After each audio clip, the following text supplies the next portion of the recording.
ప్రస్తుతానికి అంశానికి సంబంధించినటువంటి చర్చలో పాల్గొనేందుకు ప్రస్తుతం తెలుగుదేశం పార్టీ నేత రుమాండ్ల రామచంద్ర మనతో ఉన్నారు. అలాగే కాంగ్రెస్ పార్టీ నేత తులసిరెడ్డి ప్రస్తుతం మనతో ఉన్నారు. రామచంద్ర గారు, ఏం జరగబోతోంది? కాంగ్రెస్ వారికి చిత్తశుద్ధి లేదు. కారణం ఏమిటంటే ఈ ఉద్యమము 1969 నుంచి ప్రారంభమైంది. చెన్నారెడ్డి ఇంకా వేరే వాళ్ళు చేశారు. ఇవాళ కేసీఆర్ చేస్తున్నాడు.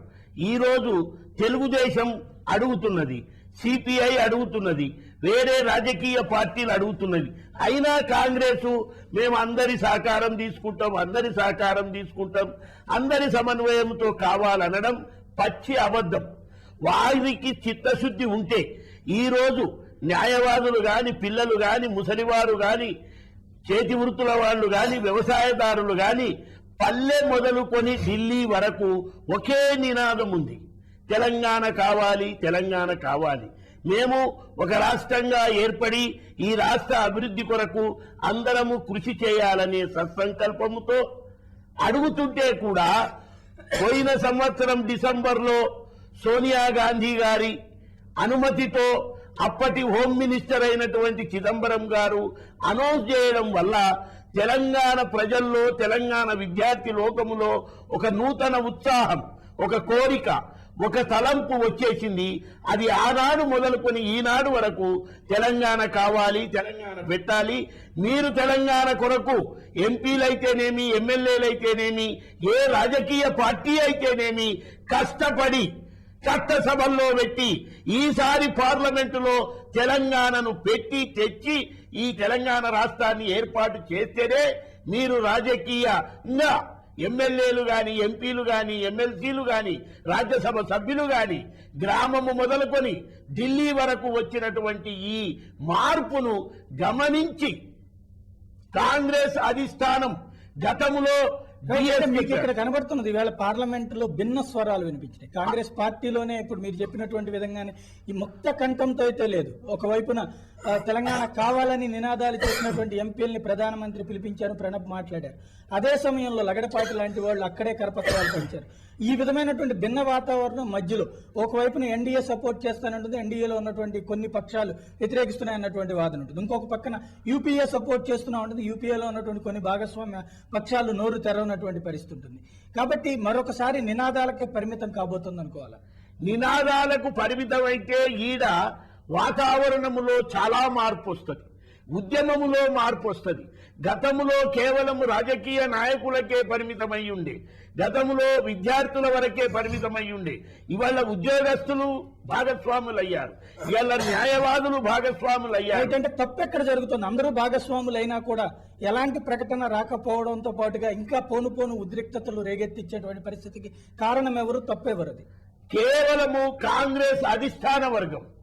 కాంగ్రెస్ లో ఉన్న పెద్దలందరూ ఒక మాట మీద లేరు. ప్రణబ్ ముఖర్జీ ఒక మాట, ప్రైమ్ మినిస్టర్ ఒక మాట, సోనియా గాంధీ ఒక మాట, హోమ్ మినిస్టర్ ఒక మాట. దీని వల్లనే తెలంగాణ అంశము చెడిపోతున్నది. తులసిరెడ్డి గారు, కాంగ్రెస్ పార్టీ ఎప్పుడైనా ఈ నలుగురు కనీసం ఒక చోటకు వస్తే చాలన్నటువంటి వారు, ఒక సోనియా గాంధీని, ఒక ప్రణబ్, ఒక చిదంబరం ఒక మాట మీదకి వచ్చిన ఒక ప్రధానమైన సమస్య పరిష్కారం అయిపోతుంది. అలాంటి పరిష్కారానికి ఆ నలుగురు అన్న కనీసం కూర్చోగలుగుతారు. ఇప్పుడు ఇది చాలా సున్నితమైనటువంటి సెన్సిటివ్ అంశం అని చెప్పేసి అందరికీ తెలుసు.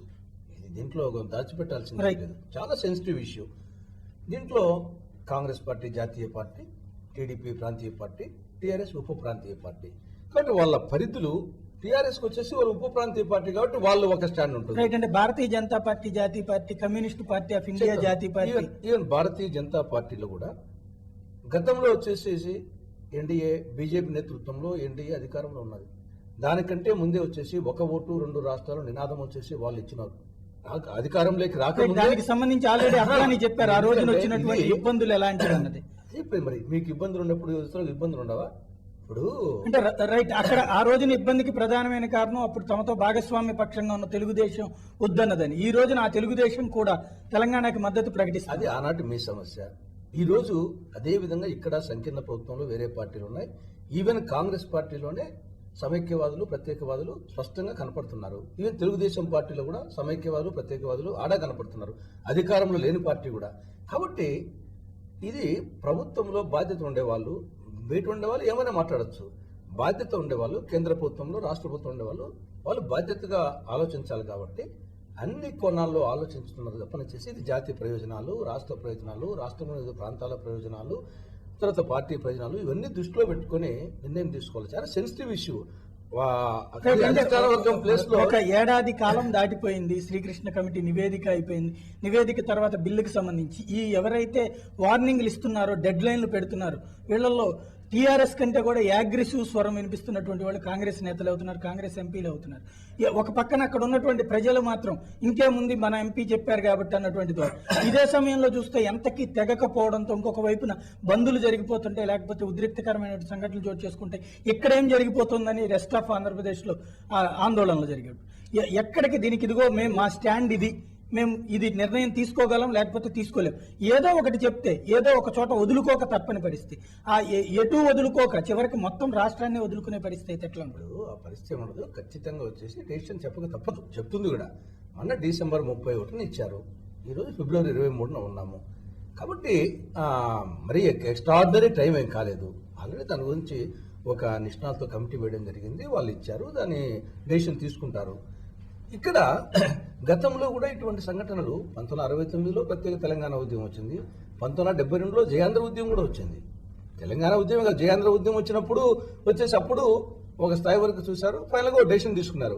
కాబట్టి ఇప్పుడు కూడా ఖచ్చితంగా ఏదో ఒక డెసిషన్ తీసుకుంటారు, దాంట్లో ఎలాంటి సందేహం లేదు. ఏంటంటే ఇవాళ పార్లమెంటులో వినిపించిన తెలంగాణ పర్యవసానం లేదంటే పరిష్కారాలు ఏదో ఒకటి చూపెట్టగలిగేటువంటి అవకాశం ఉంది. ఇప్పుడే కాదు, వీళ్ళు అనుకున్నా కానీ డెఫినెట్గా వచ్చేసి నా అభిప్రాయం ప్రకారం శ్రీకృష్ణ కమిటీ రిపోర్ట్ ఇచ్చింది కాబట్టి ఇచ్చి నెల 23 రోజులైంది. ఖచ్చితంగా ఈరోజు పార్లమెంటులో ఆ సమైక్యవాదులు ప్రత్యేకవాదుల ప్రతిధ్వని వినిపించుకున్నా కానీ డెఫినెట్గా ఒక డెసిషన్ తీసుకునే సమయం ఆసన్నమైంది, తీసుకుంటారని నేను ఖచ్చితంగా భావిస్తున్నాను. రైట్ రామచంద్ర గారు, మీరు ఒక డెసిషన్ రాబోతోందని నమ్ముతున్నారు? నేను నమ్మడం లేదు. ఎందుకు అంటే కాంగ్రెస్ పార్టీ ఎప్పుడూ అవకాశవాద పార్టీ.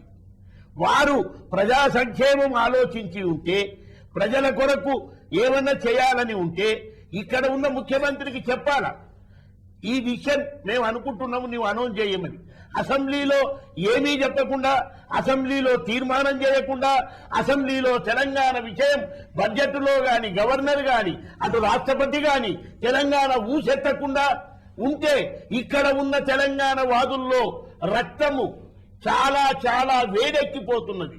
అది అర్థం చేసుకోవాలి పాలకులు. ప్రజల యొక్క మనోభావాలను బట్టి పరిపాలించిన వాడు సరి అయినటువంటి నాయకుడు అవుతాడు. ఈరోజు నీవు ప్రజలు ఒక మాట అంటుంటే, నీవు ఒక పరిపాలన చేస్తుంటే, ఆ రోజు రోషయ్యకు ఏ పరిస్థితి వచ్చిందో ఇలా కిరణ్ కుమార్ రెడ్డికి ఇంకా ఎక్కువ పరిస్థితి అంటే మీరు చెప్పిన విధంగానే ప్రజలందరూ ఒక్క మాట మీద ఉంటే ఇప్పటికే సమస్య పరిష్కారం అయ్యేది. కానీ ప్రజల మధ్యనే ఒక పెద్ద విభజన రేఖ వచ్చింది. 3 ప్రాంతాలు కలిసి 2గా అయినాయి, 3 ప్రాంతాలు కలిసి 2 అయినాయి. ఇప్పుడు ఆ రెండింటి మధ్యన ఒక ఐక్యతన్న తేవాలి, లేదంటే విడిపోవడానికి సంబంధించినటువంటి ఒక ఖచ్చితమైనటువంటి నిర్ణయం అన్న జరగాలి. ప్రజల మధ్య ఏ అభిప్రాయం లేదు, ఒకే అభిప్రాయం ఉంది. తెలంగాణలో ఉన్న వాళ్ళు తెలంగాణ కావాలంటున్నారు, ఆంధ్రలో ఉన్న వాళ్ళు, రాయలసీమలో ఉన్న వాళ్ళు మాకు మీరు అన్నదమ్ములుగా విడిపోవాలని అంటున్నారు. మీరే చెప్తున్నారు సమైక్యంగా మేము విడిపోదాం అన్నటువంటిది. వాళ్ళు సమైక్య నినాదాలు చేయబట్టిన ఇప్పటిదాకా సమస్య ఎటు తేలకుండా. కాదు, వాళ్ళు వాళ్ళ మాట చెప్పారు, మేము మా మాట చెప్పాము. మమ్మల్ని పరిపాలించేటోడు న్యాయం ఎందుకు చెప్తలేదు? నేను అడుగుతున్నది వాళ్ళ మాట. మీరు చెప్పినటువంటి విధంగానే వాళ్లే కనుక తెలంగాణ ఇచ్చేస్తే అన్నదమ్ముల్లో విడిపోదామని చెప్పుంటే అసలు సమస్య రాదు. ఎట్ట చెప్తారు? వాళ్లకు ఒక అభిప్రాయం ఉండొచ్చు, వాళ్లకు ఒక ఆలోచన ఉండొచ్చు, వాళ్లకు ఒక విషయం ఉండొచ్చు. నీవు పరిపాలిస్తున్నావు. పోయిన డిసెంబర్ రోజు నీవెందుకు ప్రకటన చేశావు? హోమ్ మినిస్టర్ ఎందుకు ప్రకటన చేశాడు? ఆ ప్రకటననే ఈ రాష్ట్రాన్ని ముంచింది. ఇవాళ ఈ ప్రజల్లో ఆశలు లేపి పిల్లవానికి చాక్లెట్ ఇచ్చి బొమ్మ చూపించి నేను బొమ్మ ఇయ్యను నీవు చాక్లెట్ తిని పడుండురా అంటే ఉండడు. వాడు చెయ్యన్నా కొడతాడు, ఏమన్నా చేస్తాడు, బొమ్మ స్వాధీనం చేసుకుంటాడు, ఆడుకుంటాడు. అదే పరిస్థితి ఇవాళ తెలంగాణ ప్రజల్లో ఉంది, తెలంగాణ విద్యార్థుల్లో ఉంది, తెలంగాణ న్యాయవాదుల్లో ఉంది, తెలంగాణ ఉద్యోగుల్లో ఉంది. రైట్, పిల్లవాళ్ళ ఆలోచన లెక్కనుందంటున్నారు. ఇప్పుడు సరే, కాంగ్రెస్ మళ్ళీ వద్దాం. తెలుగుదేశం పార్టీ ఆవిర్భావమే తెలుగు జాతి మనది, నిండుగా వెలుగు జాతి మనది, పాలు పొంగు మన తెలుగు గడ్డను పగులగొట్టవద్దు అనే నినాదంతో ఎన్టీ రామారావు గారు తెలుగుదేశం పార్టీ స్థాపించారు. అటువంటి తెలుగుదేశం పార్టీ 2004లో సమైక్యవాదంతోనే కంటెస్ట్ చేసింది. 2009లో కల్లా మళ్ళీ వేరే నినాదంకి వచ్చింది. ఇప్పుడు కూడా పోనీ ఆ నినాదం మీద ఉన్నారంటే మళ్ళా వచ్చేసేసి ఆ పార్టీలో కూడా వచ్చేసి సమైక్యవాదులు ఉన్నారు, ప్రత్యేకవాదులు ఉన్నారు. కాంగ్రెస్ పార్టీలో కాదు, తెలుగుదేశం పార్టీలో కూడా, అధికారంలో లేని పార్టీలో కూడా సమైక్యవాదులు, ప్రత్యేకవాదులు ఉన్నారు. కాబట్టి ఇది కేవలం ఏదో ఒక పార్టీనో ఒకటి కాదు. ఈ రోజు టీఆర్ఎస్ వచ్చేసి ఉప ప్రాంతీయ పార్టీ కాబట్టి వాళ్ళు లేకపోవచ్చు, కానీ మిగతా ప్రాంతీయ పార్టీల్లో కూడా అటువంటి పరిస్థితి ఉంది. సమైక్యవాదము, ప్రత్యేకవాదము అనే నేపథ్యంలో ఇప్పుడు ఇది ఏదైనా జరగాలంటే కొత్త రాష్ట్రాల ఏర్పాటు అనేది రాజ్యాంగ పరిధిలో జరగాలి. రాజ్యాంగ పరిధిలో ఏమి? ఆర్టికల్ 3A ప్రకారం జరగాలి. 3A ప్రకారం జరగాలంటే ఏం చేయాలి? ముందు డ్రాఫ్ట్ బిల్లు తయారు కావాలి. హోంశాఖ, కేంద్ర హోంశాఖ ఆ డ్రాఫ్ట్ బిల్లును వచ్చేసి కేంద్ర కేబినెట్లో ఉండే మంత్రులకు సర్క్యులేట్ చేయాలి. అనేక పార్టీల వాళ్ళు ఉన్నారు, వాళ్ళందరూ ఒప్పుకోవాలి. ఒప్పుకున్న తర్వాత రాష్ట్రపతికి పోవాలి. రాష్ట్రపతి నుండి అసెంబ్లీకి, కౌన్సిల్కు రావాలి. ఇక్కడ ఒపీనియన్ తీసుకోవాలి. ఈ ఒపీనియన్ తర్వాత మళ్ళీ హోంశాఖకు పోతుంది. వాళ్ళు అప్పుడు సంతృప్తి చెందితే ఒరిజినల్ బిల్లు తయారవుతుంది. దాన్ని లోక్సభలో, రాజ్యసభలో పెట్టాలా. ఇది ప్రొసీజర్. జనరల్ గా వచ్చేసి ఇప్పుడు ఈ ప్రొసీజర్ ఈ ప్రకారంగా అక్కడ నుండి వచ్చేసేసి రావాలా. ఇక్కడ గతంలో జార్ఖండ్ కానీ, ఛత్తీస్గఢ్ కానీ, ఉత్తరాంచల్ కానీ ఇవన్నీ కూడా ఏకగ్రీవ అసెంబ్లీలో ఒపీనియన్ ఏకగ్రీవంగా వచ్చిన తర్వాతనే సెంట్రల్ డెసిషన్ తీసుకున్నది. అంతవరకు డెసిషన్ తీసుకోలేదు. ఇక్కడ ఆ పరిస్థితి రావాలి కదా అంట. ఒకవైపు వచ్చేసి ఇప్పుడు అక్కడ ఉత్తరప్రదేశ్ లోనేమో 80 సీట్లు, ఉత్తరాంచల్కేమో 4 సీట్లు. మరి యాక్చువల్ గా 4 చాలా మైనారిటీ, కానీ ఒక స్థాయికి వచ్చిన తర్వాత 80 వాళ్ళు ఒప్పుకున్నారు కాబట్టి రాగలిగింది. ఇక్కడ day in and day out వచ్చేసేసి తిట్టుకుంటూ ఉంటే ఆర్టికల్ 3A ప్రకారము ఎట్లా గవర్నమెంట్, కేంద్ర ప్రభుత్వానికి ఏ విధంగా వచ్చేసి వాళ్ళు ముందుకు పోవాల్సి వస్తుంది. అయినప్పటికీ నా దృష్టిలో వచ్చేసి ఇది ఇంకొక స్థాయికి వచ్చింది కాబట్టి ఖచ్చితంగా భారత ప్రభుత్వము ఒక నిర్ణయం ఖచ్చితంగా తీసుకుంటుంది అని నా అభిప్రాయం. అంటే అసెంబ్లీలో తీర్మానం అన్నటువంటి ప్రాతిపదికనే ఈ రోజు ఆగిందా, లేదంటే పార్లమెంట్ లో నేరుగా బిల్లు పెట్టినా పర్వాలేదంటారు? లేదు, ఇది ఆర్టికల్ 3A ప్రకారము ఖచ్చితంగా డ్రాఫ్ట్ బిల్లు హోంశాఖ తయారు చేయాలా.